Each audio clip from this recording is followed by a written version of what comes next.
right, the Daily BA is back in Reno. It's been a hot minute, and well, I'm only here for 30 hours actually. Now I got a little bit of hate in the comments as if I yesterday accidentally clickbaited people. Just a real quick update. The point is that there are professional type videos out there that are being produced. They can look different, and that's okay. And really, I'm just trying to see if we can get more of the other established institutions like the BCBA to really start engaging with the communities that are out there. Because right now, largely, it is a one-way street with all those larger organizations. And I get that we all have our own things to be doing and focusing on, but coming together would be nicer. Now, let's get back into this.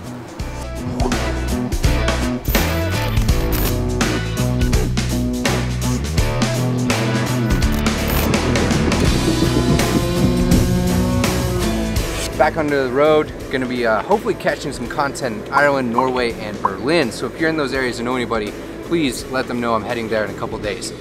Now, the whole reason that you clicked this, why does self-care matter, right? Now, if you're new here, we've talked about this before. My buddy, my colleague Shane Spiker, we talked about it. He had a panel at ABI this year. Whoa, moving stuff.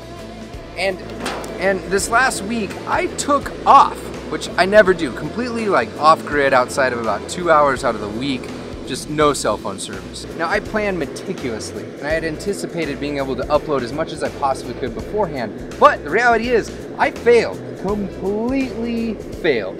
This kind of reminds me of that business I started. I'm gonna talk about that on here. The second one, totally crashed and burned. Learned a lot though. Now, part of the reason here is just the workload that led up to the Convergence conference. And this sets the stage for the foundation or the different pillars of how I look at self-care and really self-management we'll get to here shortly. First, the backstory. If you've ever ran a conference, the last little bit of it is it's just a ton of work. There's a lot of things going on, things you didn't expect, things that you did expect, and we were on top of the ball, had a great team. However, what I did is I essentially worked 7 straight days of 20 to 22 hour days. Horrible for your health, I know. I do all right sometimes, but sometimes I just totally botch it. This was one of those times. And it was to the point that I was trying to enjoy 4th of July a little bit early. I got out to see some family, friends, loved ones and such, and I couldn't sleep. 2 o'clock in the morning, July 3rd, and I was supposed to enjoy 12 hours before taking out to the conference, and I was just totally anxiety stressed out completely. And part of that was just the pure workload, the things I was thinking of. And it took a long time to calm down and actually fall asleep. And it gets me thinking, why do I put myself in these sort of situations? We all do in this field. Some of us are overworked by organizations and such. That's kind of a different topic. But there's others like myself that are very ambitious to try to just do too much at times. Now, self-care is this concept that's really a mid-level term, which means it's not technical and it's not super general. It's kind of in between. It has some components of technical terms, but it can be very quickly mentalistic if you don't know what those sort of things are. I've shared, if you're interested, a link down below really describing that. So go check that article out. The point here is we have to be very careful to not slide into mentalistic or non-scientific approaches to understanding human behavior. And self-care can be that, I think. So what's this recipe all about? So what you have is a 3-tiered approach. The first one is these values. That's the hard part, understanding what it is that you want. You can't have and hold these things. It's like health. I can't go to the doctor and be like, hey man, yep, I got it, see? Healthy, good to go. It doesn't work that way. But the harder part that's nestled below that would be goals, these actionable, definable, measurable sort of things that you can actually achieve in some sort of date or time range, right? Now, the harder or hardest part would be the actual measurable behavior that leads to achieving those goals. Now you can also have a bunch of goals kind of stacked up or tiered, right? That align your behavior and your goals with those values. So, examples. This last week, the number of miles that I hiked. We were on our feet for somewhere around 60, 70 miles. Awesome time. Something I can measure. Now, it is a product. If you wanted to talk about it, we can get into steps or something, but that aside.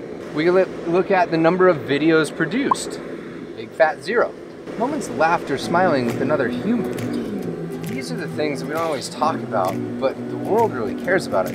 And I could take that a step further and talk about, moments experienced with non-humans. Little by little, piece by piece, I take back what's been stolen from me. Little by little, piece by piece. That's right. I was about, 20 yards from that guy. Really close. We were safe. Don't worry about that. But isn't that that's what life's about, those sort of things, right? So whatever it is when it comes to self-care, the point here is that you can measure these sort of things. You can set goals toward them, and if you're clear on what it is, you can align your behavior and your whole life towards these sort of values. So to bring back in pragmatism of this goal-oriented workability idea of does it work or not, your data will tell you.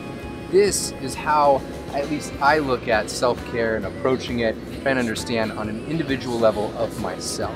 Now I've saved for a part 2 this concept of values conflicts, so whether you engage in one sort of value-based behavior or goals and it's in direct competition with these other things that you actually want to be doing, we'll talk about that at another time. Don't worry. The point is that our science has been developed to be all-encompassing. It is what you want to make. We have the ability to help anyone with anything. Now, business has taught us that we need to, focus on a niche to be successful, but it's up to you. You can pick whatever it is that you want to do, including working on yourself and figuring out what it is that you're really going for. So what I've done is I've attached a few different things. Some value clarification tools and resources that are out there. Most of these are from the larger acceptance and commitment therapy literature. It's where my heart is and the things that I've really come to value and enjoy. I've also included a really nerdy but amazing book on functional contextualism, which is just the philosophy that is underlying this framework that I've talked about.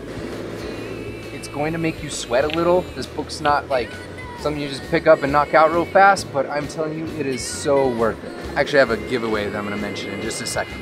And I've also included some measurement examples that I have found useful myself. One of them is on this place called Quantified Self, where I did a kind of a guest blog post talking about the number of pages that I read in behavior analysis. I hope you find it of value. And as I mentioned, what I'm going to do is I've got 2 $5 gift cards you can use towards any book that you find of interest.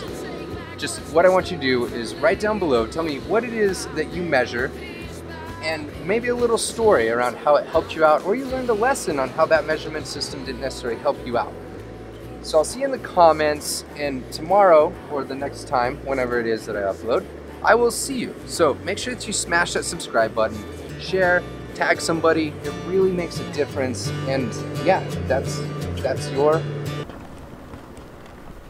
Forgot to mention, we just finished up the poster for Mary Covered Jones. It's got this 3D effect I'm not so sure about, so I want to throw it up as like a shirt and those sort of things first, see what you guys think, give me some feedback, then we'll talk about putting them into a poster. So leave that comment below, please. Let me know what you think about it. Daily BA.